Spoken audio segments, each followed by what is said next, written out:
Hi, welcome to love talkies. ప్రణయం episode number 29. అదితితో మాట్లాడడానికి వచ్చిన దియాను చూసి చిరాకు పడుతూ, నువ్విప్పటికే ఆమెను ఒకసారి చావు అంచుల దాకా తీసుకెళ్ళావు, ఇంకా ఏం చేయడానికి వచ్చావు అని అడిగింది సనా. తనని లోపలికి రానివ్వు సనా. అప్పుడే వాష్రూమ్లో నుండి వచ్చిన మేనక డోర్ దగ్గర మాట్లాడుతున్న సనాతో చెప్పింది. దాంతో ఇంకేం చేయలేక ఇష్టంగానే దియాను లోపలికి రానిచ్చింది సనా. అప్పుడే ఫ్రెష్ అయి వచ్చిన మేనక అక్కడే ఉన్న సోఫాలో కాలుపై కాలు వేసుకుని కూర్చుంది. లోపలికి వచ్చిన దియాను ఎదురుగా ఉన్న సోఫాలో కూర్చోమని చూపిస్తూ, చెప్పు, ఏం మాట్లాడాలి అని అడిగింది. దియా కొంచెం అలసిపోయినట్లుగా వెనక్కి వాలి, చాలా మాట్లాడాలి. అంతకన్నా ముందు నీకు నా గురించి తెలియాలి. నా పేరెంట్స్ ఇద్దరు బిజినెస్ చేసేవాళ్ళు. చిన్నప్పటి నుండి మాకు ఏ లోటు లేదు. ఒక రకంగా రిచ్ ఫ్యామిలీ. నాకు ఒక అక్క కూడా ఉంది. తనకు ఎంటర్టైన్మెంట్ ఇండస్ట్రీలో చాలా కాంటాక్ట్స్ ఉండేవి. పైగా నాకు కూడా ఈ ఇండస్ట్రీ అంటే ఇష్టం కావడంతో ఈజీగానే ఇండస్ట్రీలో అడుగుపెట్టాను. మా అక్క సపోర్ట్, నా ఫ్యామిలీ సపోర్ట్ వల్ల ఇక్కడ త్వరగానే సక్సెస్ అయ్యాను. దీనివల్ల నేను ఎప్పుడూ నా కో యాక్టర్స్తో నిర్లక్ష్యంగానే బిహేవ్ చేస్తూనే ఉన్నాను.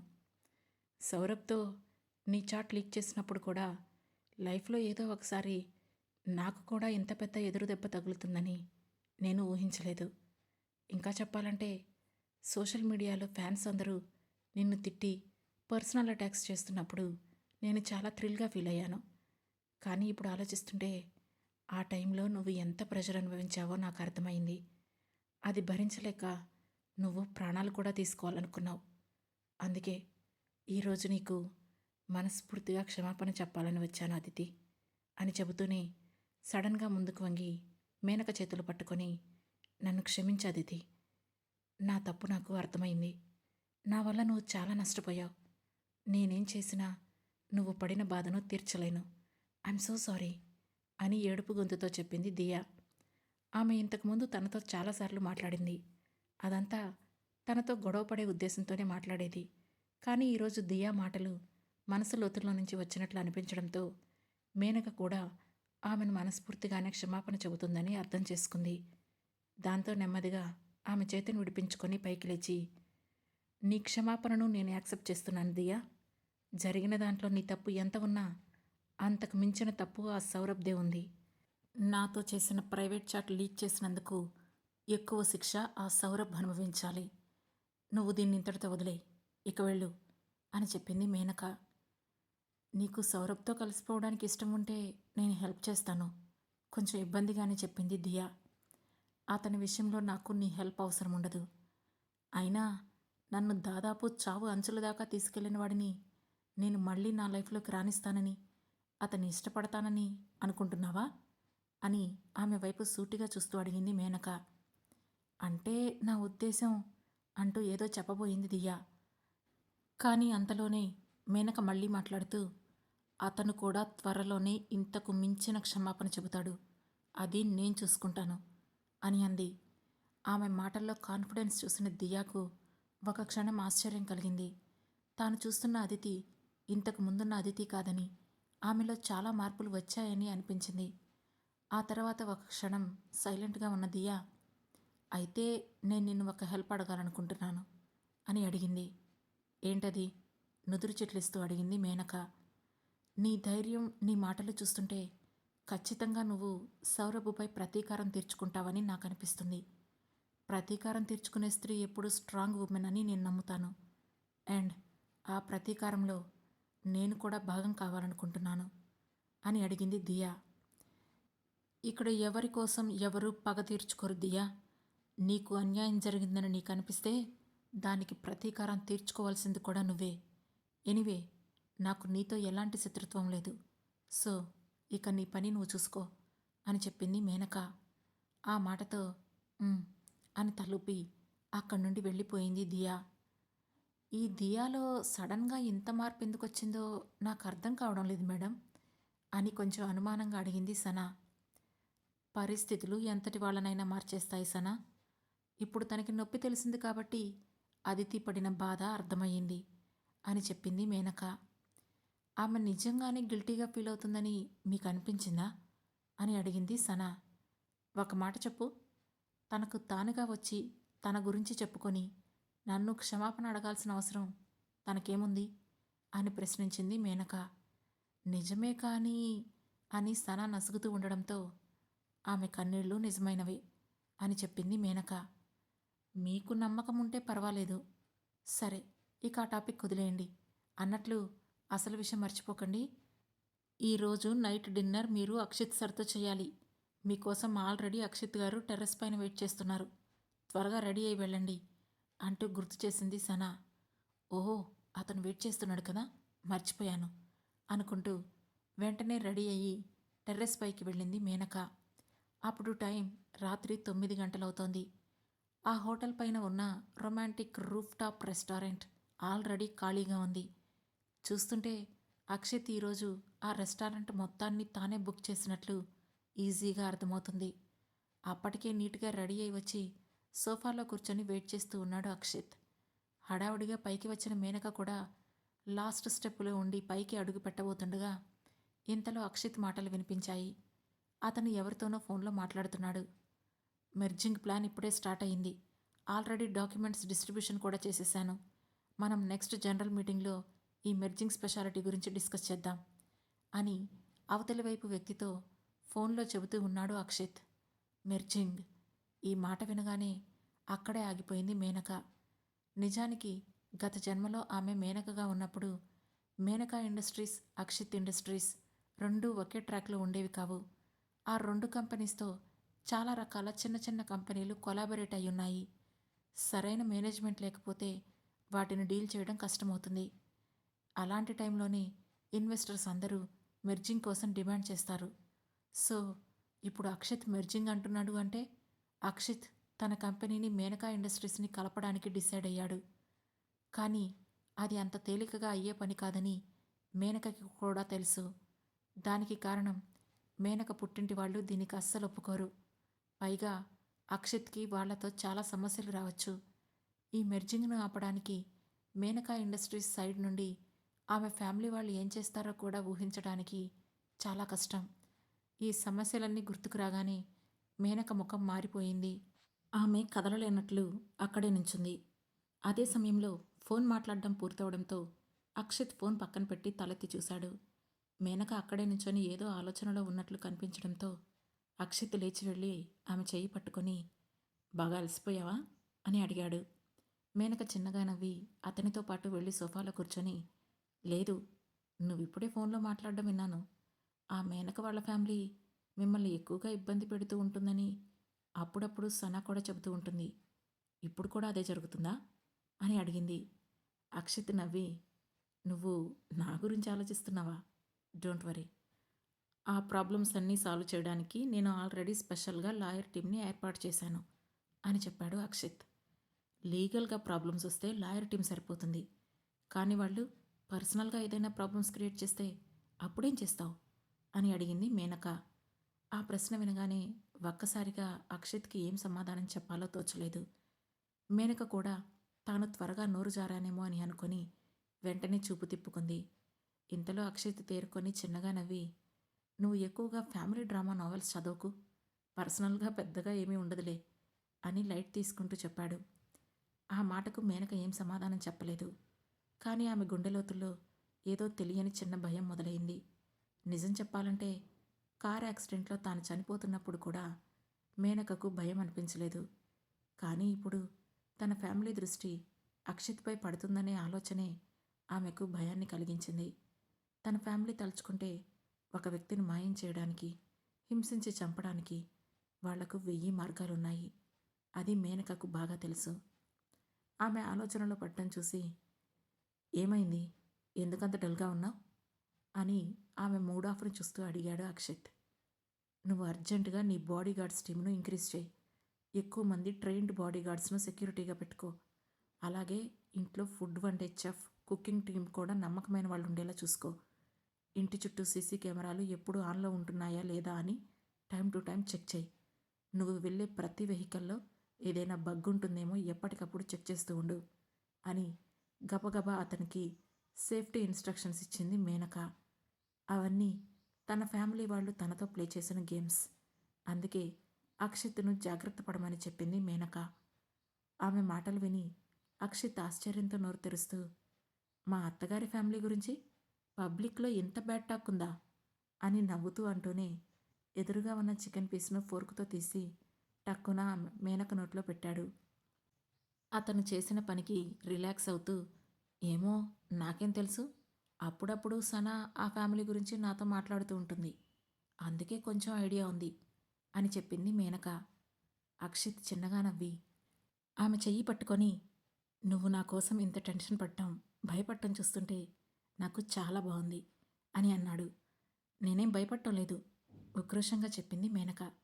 సరే సరే, నువ్వేం భయపడటం లేదు, కూల్, ముందు డిన్నర్ చెయ్యి, ఇప్పటికే లేట్ అయింది నవ్వుతూ అన్నాడు అక్షిత్. ఆ తర్వాత ఇద్దరూ కబుర్లు చెప్పుకుంటూ కాసేపటికి డిన్నర్ కంప్లీట్ చేశారు. ఇక నేను వెళ్తాను అంటూ పైకి లేచింది మేనక.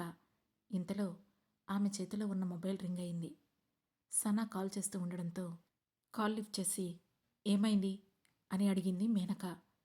మేడం, మీరు కాసేపు అక్కడే ఉండండి, ఈ సౌరభ్ వచ్చి రూమ్ డోర్పై కొడుతున్నాడు, ఈ టైంలో మీ ఇద్దరు కలిసి రావడం అతను చూస్తే ప్రాబ్లం అవుతుంది అని హెచ్చరించింది సనా.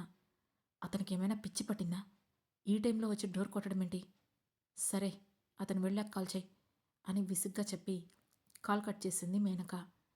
ఆ తర్వాత అక్షిత్ వైపు తిరిగి, నేను అతని మీద కంప్లైంట్ ఇవ్వాలనుకుంటున్నాను అని అంది. అప్పటికే విషయం అర్థం కావడంతో అక్షిత్ చిన్నగా నవ్వి మేనక చెయ్యి పట్టి లాగి తన ఒడిలో కూర్చోబెట్టుకుంటూ, ఇప్పుడే ఎవరిపై కంప్లైంట్ చేయాల్సిన అవసరం లేదు, లైట్ తీసుకో, నీకు కావాలంటే మనం నా రూమ్కి వెళ్దాం అని చెప్పాడు. అతని కొంటితనానికి నవ్వుకొని, ఓ నిజమా, నువ్విచ్చిన ఈ ఇన్విటేషన్ ఎన్ని ప్రాబ్లమ్స్ తీసుకొస్తుందో తెలుసా అని అడిగింది మేనక. ఏ ప్రాబ్లమ్స్ తెస్తుంది? మేనక కళ్ళలోకి చూస్తూ ఆమె నుదుటిపై వెంట్రుకలను వెనక్కి నెడుతూ అడిగాడు అక్షిత్. రూమ్కి వెళ్ళాక నువ్విలాగే రొమాంటిక్ పనులు చేస్తూ ఉంటే నాకు కోపం వస్తుంది, అప్పుడు ఖచ్చితంగా నువ్వు డేంజర్లో పడతావు అని చెప్పింది మేనక.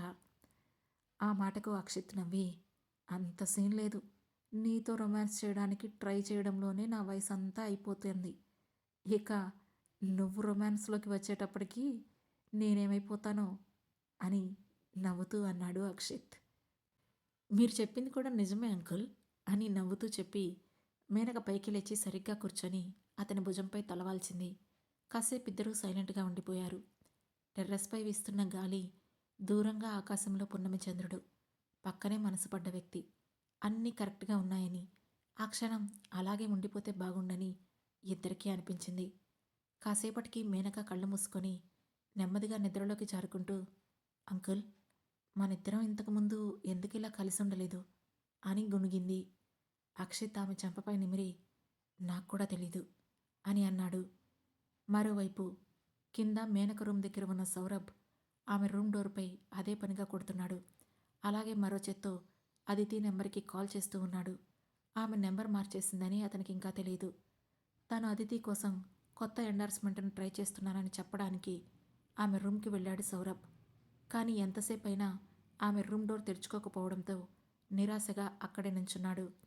ఇంతలో అక్కడికి వచ్చిన సౌరభ్ అసిస్టెంట్, సార్, మీరిక్కడేం చేస్తున్నారు, ఎవరైనా చూస్తే ప్రాబ్లం అవుతుంది, రండి అంటూ బలవంతంగా అతన్ని తీసుకొని వెళ్ళిపోయాడు. సౌరభ్ను అతని రూమ్కి తీసుకెళ్లిన అసిస్టెంట్, సార్, మీరు మరోసారి ఇలాంటి పని చేయకండి, మీరు ఇలా ప్రవర్తించడం వల్ల అదితి మేడం మిమ్మల్ని దూరం పెట్టే అవకాశం కూడా ఉంది, కొంచెం వెయిట్ చేయండి, అఫీషియల్గా అదితి మేడం ఎండార్స్మెంట్ ఫైనల్ అయిన తర్వాత మీరు ఆమెను కలిసి ఆ ప్రాజెక్ట్ ఆమెకి రావడానికి కారణం మీరే అని చెప్పండి అని చెప్పాడు. అంతా విన్న సౌరభ్, నిజమే, ప్రస్తుతానికి నేను కూడా ఈ విషయాన్ని అదితి దగ్గర రహస్యంగా ఉంచుతాను, అఫీషియల్గా కన్ఫర్మ్ అయ్యాకే ఆమెకి సర్ప్రైజ్గా చెబుతాను అని ఉత్సాహంగా చేతులు రుద్దుకుంటూ అన్నాడు. అలాగే మరో విషయం ఏంటంటే, ఇంకా ప్రపంచం దృష్టిలో మీరు దియాతో కలిసి ఉన్నట్లే లెక్క, మీ ఇద్దరు మీ బ్రేకప్ను పబ్లిక్లో అనౌన్స్ చేయలేదు, ఒకవేళ ఇప్పుడు చేస్తే అది మీ కెరీర్కి ప్రాబ్లం అవుతుంది, దాంతోపాటు మిమ్మల్ని స్పాన్సర్ చేస్తున్న కంపెనీ కూడా ఇబ్బందుల్లో పడుతుంది, అండ్ మీరిప్పుడు దియాతో కలిసి ప్రాజెక్ట్లో వర్క్ చేస్తున్నారు కాబట్టి ఆమెను ఎక్కువగా ఇబ్బంది పెట్టకండి అని చెప్పాడు అసిస్టెంట్. ఆల్రెడీ మా ఇద్దరికీ బ్రేకప్ అయిపోయింది కదా, ఇంకా ఇదంతా అవసరమా అని చిరాగ్గా అన్నాడు సౌరభ్. ఈ మూవీ సాఫీగా సాగడం మీ కెరీర్కి చాలా అవసరం సార్. అంతేకాకుండా దియా ఇప్పటి వరకు మిమ్మల్ని చాలా బాగా చూసుకుంది. సడన్గా మీరు బ్రేకప్ చెప్పడం వల్లే ఆమె పరిస్థితి గందరగోళంలో పడింది. కాబట్టి కొంచెం ఆలోచించుకోండి అని దియాపై సానుభూతి చూపిస్తూ చెప్పాడు అసిస్టెంట్. Stop it. తనేమైనా చిన్నపిల్ల? ఏం తెలియకుండానే నాతో తిరిగిందా? ఇన్ని రోజులు ఆమె కూడా ఎంజాయ్ చేసింది కదా. ఇప్పుడు మనం ఏమీ జాలి పడాల్సిన అవసరం లేదు. లైట్ తీసుకో అని కసురుకున్నాడు సౌరభ్. దాంతో అసిస్టెంట్ ఇంకేం మాట్లాడలేక, మీరు రెస్ట్ తీసుకోండి సార్. ఇంకెప్పుడు ఇలా వెళ్ళి అదితి మేరం డోర్ కొట్టకండి. ఇలాంటి విషయాలు బయటకొస్తే బాగుండదు. ఇక నేను వెళ్తున్నాను అని చెప్పి అక్కడి నుండి బయటికి వెళ్ళిపోయాడు. ఆ తర్వాత సౌరభ్ కూడా అదితితో ఫ్యూచర్లో కలిసి ఉంటున్నట్లుగా ఊహించుకుంటూ బెడ్పై వాలిపోయాడు. తర్వాత రోజు ఉదయాన్నే షూట్ స్టార్ట్ అయ్యింది. దియా ఆ రోజు చాలా ఉత్సాహంగా ఉంది. దానికి కారణం ఆమె రాత్రంతా బాగా ఆలోచించింది. అదితి చెప్పినట్లుగా ఇక సౌరభ్ గురించి మర్చిపోయి మూవ్ ఆన్ అవ్వాలని, టైం వచ్చినప్పుడు రివెంజ్ తీర్చుకోవాలని డిసైడ్ అయ్యింది. అదితినే ఆదర్శంగా తీసుకొని తన యాక్టింగ్ స్కిల్స్ను మెరుగుపరుచుకుంటూ కెరీర్పై ఫోకస్ చేయాలని అనుకుంది. అందుకే సౌరభ్ను పట్టించుకోకుండా తన వర్క్ తాను చూసుకుంటూ ఉంది దియా. ఆ రోజు మధ్యాహ్నం లంచ్ టైం కావడంతో ఎప్పటిలాగే ఒకే హోటల్ నుంచి దియా సౌరభ్ ఇద్దరికీ ఒకే క్యారేజ్ వచ్చింది. మన లంచ్ వరకు తీసుకొని మిగతాది పక్కన పెట్టేసే అని తన అసిస్టెంట్తో చెప్పాడు సౌరభ్. దాంతో చేసేదేం లేక క్యారేజ్లో తమకి అవసరమైన ఫుడ్ మాత్రం తీసుకొని క్యారేజ్ను పక్కన పెట్టాడు అసిస్టెంట్. ఇక్కడ పెట్టాల్సిన అవసరం లేదు అంటూ దాన్ని చేత్తో పక్కకు నెట్టాడు సౌరభ్. దాంతో ఆ క్యారియర్ కింద పడిపోయి భోజనం ఫ్లోర్పై పడిపోయింది.